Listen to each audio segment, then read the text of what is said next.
బీహార్లో ఎన్డీఏ కూటమి ఘన విజయాన్ని సాధించింది. మోదీ నాయకత్వానికి మరొకసారి మద్దతు.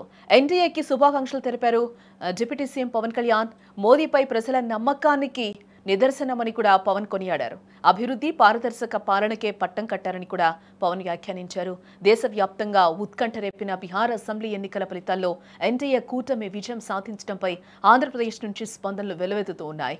రాష్ట్ర ఉప ముఖ్యమంత్రి పవన్ కళ్యాణ్ ఎన్డీఏ కూటమికి అభినందనలు తెలుపుతూ ఇది ప్రధాని మోదీ నాయకత్వానికి లభించిన మద్దతుగా అభివర్ణించారు. ఆయన పవన్ కళ్యాణ్ స్పందిస్తూ బీహార్ ప్రజలు ప్రధాని నరేంద్ర మోదీ, ముఖ్యమంత్రి నితీష్ కుమార్ నాయకత్వంపై మరోసారి తమ విశ్వాసాన్ని చాటారని అన్నారు.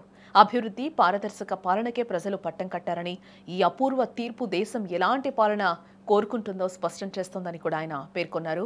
ఎన్డీఏ భాగస్వామ్య పక్షాలన్నింటికీ ఆయన శుభాకాంక్షలు తెలపడం జరిగింది. అలాగే బీహార్ అసెంబ్లీ ఎన్నికల్లో ఎన్డీఏ కూటమి విజయదుందుభి మోగించింది.